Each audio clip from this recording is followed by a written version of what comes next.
अस्सलाम वालेकुम एवरीवन, क्या हाल सबके। पेशावर ज़ल्मी ने जो है वो जो कर दिखाया है वो बड़े कम टीम कर दिखाती हैं।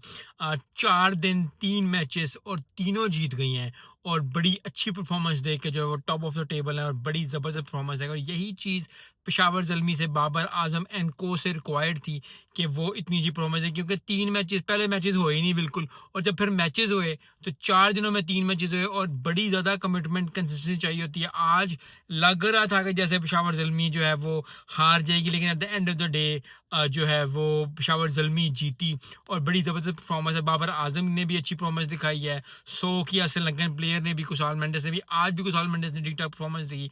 तो आई थिंक काफ़ी जलन है पेशावर ज़ल्मी और बहुत मुबारक हो पेशावर ज़ल्मी को, क्योंकि बहुत टीम्स ऐसी होती हैं जो कि एकदम पंच करती हैं लेकिन उसके बाद फिर हारना शुरू करती हैं। लेकिन आई थिंक वो एक राइट डायरेक्शन में, और यही चीज़ पाकिस्तानी फैंस को, पेशावर ज़ल्मी के फैंस को, बाबर आज़म के फैंस को चाहिए।